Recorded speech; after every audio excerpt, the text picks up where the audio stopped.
Saya kira kita semuanya tahu bahwa sekarang ini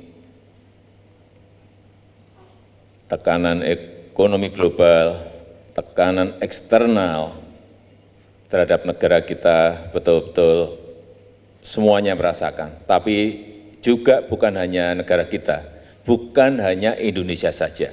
Hampir semua negara sekarang ini mengalami perlambatan ekonomi. Dan yang kedua juga, semua negara sekarang ini berebut investasi. Semua negara sekarang ini berebut capital inflow.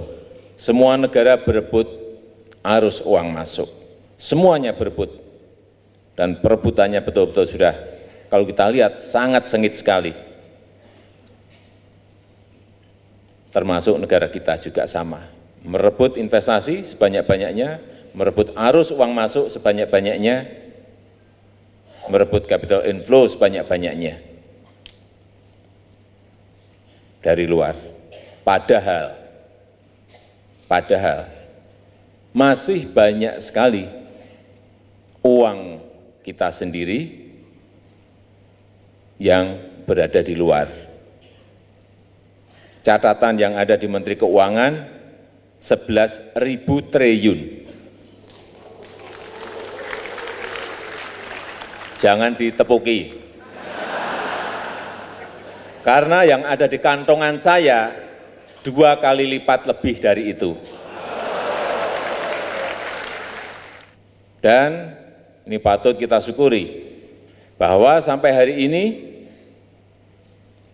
deklarasi maupun repatriasi yang ikut tax amnesty itu sudah mencapai 3.980 triliun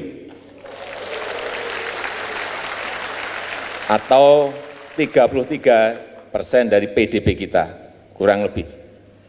Yang repatriasi pada tahapan kemarin ada 143 triliun, baru 143 triliun, kecil sekali.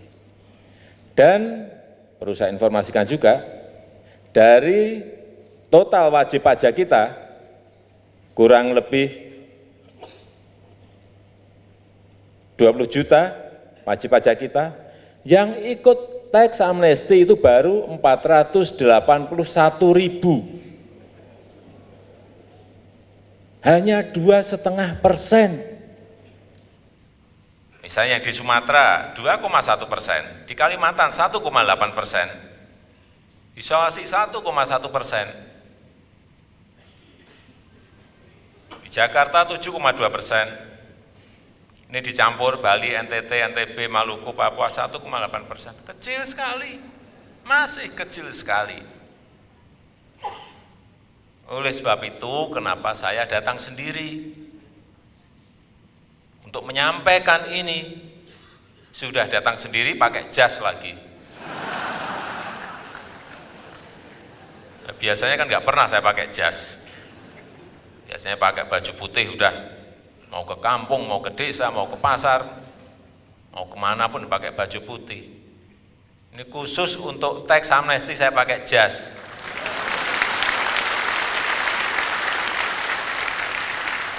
Supaya ikut semuanya, supaya bayar semuanya. Karena tadi ada yang bisik-bisik, wah Pak Jokowi pakai jas beda. Beda apanya? Kok beda? Beda apanya? Hah? Keren, memang udah lama keren. Banyak aja nggak tahu. Atau pura-pura nggak tahu. Masuk ke amnesti pajak. Apa sih amnesti pajak? Amnesti pajak adalah penghapusan pajak yang seharusnya terutang, pembebasan sanksi administrasi, pembebasan sanksi pidana perpajakan, penghentian proses pemeriksaan dan penyidikan tindak pidana perpajakan, itu aja. Terus syaratnya apa?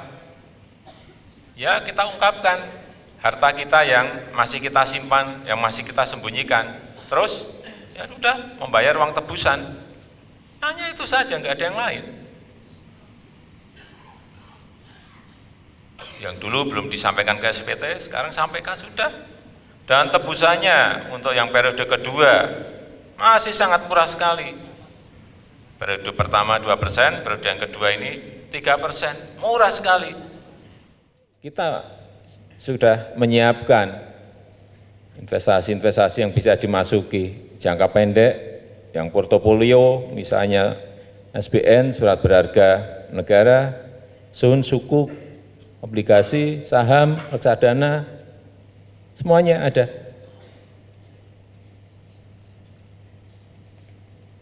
Atau yang industri keuangan non-bank, produk dana pensiun, produk asuransi, semuanya disiapkan. Sebelum masuk ke investasi yang jangka menengah, jangka panjang, kita harapkan uang ini nanti masuknya ke sektor real, ke investasi jangka menengah, jangka panjang. Misalnya, masuk ikut yang proyek gede-gede infrastruktur kita, membangun tol, membangun pelabuhan, bangun pembangkit listrik, membangun airport. Sekarang ini kita buka betul swasta untuk ikut masuk ke sektor-sektor ini. Yang dulunya tidak boleh, misalnya ke airport, sekarang silahkan. Dan juga kita harapkan bisa investasi ke kawasan ekonomi khusus di bidang industri. Silahkan, mau industri otomotif, mau industri garment, mau industri perikanan, yang sekarang ini peluangnya gede sekali, membangun industri cold storage, besar sekali peluangnya. Setelah Menteri Susi menenggelamkan 236 kapal illegal fishing. Saya angka-angka itu hafal sama. Setelah ditenggelam dari 7.000 lebih kapal yang lalu lalang yang dibiarkan, sekarang udah nggak ada yang berani. Udah. Nah, ini kesempatan kita masuk ke industri perikanan ini. Atau masuk ke investasi 10 destinasi baru pariwisata yang sedang kita kembangkan. Saya kira yang hadir di sini banyak sekali yang bergerak di bidang ini. Banyak sekali. Silahkan. Di Danau Toba, di Tanjung Layang, di Mandalika, di Wakatobi, di Morotai, di Pulau Komodo, di Kepulauan Seribu, di Borobudur dan sekitarnya, di Bromo Tengger, di Tanjung Lesung.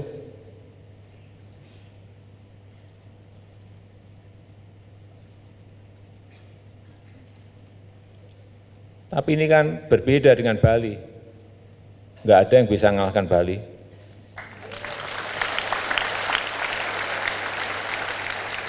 Tapi perlu juga daerah yang lain niru-niru dikit. Ayo, tapi nggak mungkin bisa mengalahkan. Karena brand Bali ini sudah, yang saya baca, sudah mulai sejak 1932. Itu sudah mulai. Kalau yang lain baru sekarang kan berarti sudah ketinggalan berapa puluh tahun. Tapi yang paling penting dalam pembangunan ini ada diferensiasi. Membangun positioningnya, membangun diferensiasinya, sehingga beda-beda. Setelah ke Bali 3 hari ya bisa ke Morotai sehari, atau ke Borobudur sehari, atau bisa ke Bali seminggu, ke Borobudur sehari, ke Mandalika sehari. Tapi ini belum jadi semuanya, masih dalam proses. Masih butuh hotel, masih butuh resort, masih butuh cottage, masih butuh sarana prasarana infrastruktur yang sekarang ini baru kita kepung untuk kita siapkan. Danau Toba misalnya, airportnya mungkin akhir tahun ini akan kita selesaikan. Yang Labuan Bajo kita juga baru menyiapkan sarana prasarana yang itu juga memerlukan kecepatan. Saya kira ini ada peluang-peluang investasi, kenapa uangnya ditaruh di luar? Kenapa enggak diinvestasikan ke tadi yang saya sampaikan? Karena informasi yang saya terima, misalnya turis dari China, dari Tiongkok saja, per tahun 150 juta. Saya sudah tanda tangan dengan Presiden Xi Jinping untuk bisa menambah 10 juta khusus dari sana. Dan mereka siap 9 airport, 9 provinsi yang langsung bisa terbang ke negara kita. Ini kan peluang yang sangat besar sekali. Dan saya sudah targetkan Menteri Pariwisata, tahun depan ini kita 2014 itu 9 juta. Tahun depan ini saya sudah minta 15 juta harus masuk. Dari 9 juta meloncat ke 15 juta. 2019 sudah saya beri target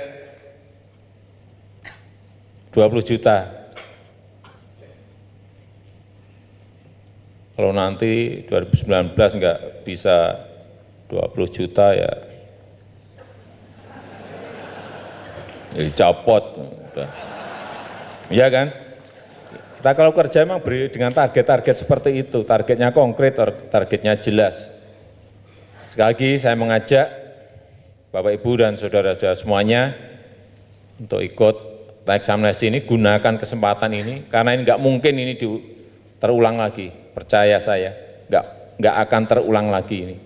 Karena begitu nanti sudah dibuka yang namanya keterbukaan informasi tadi, ya sudah enggak ada lagi tax amnesty. Saya kira itu yang bisa saya sampaikan. Terima kasih. Selamat sore. Om Santi, Santi, Santi Om.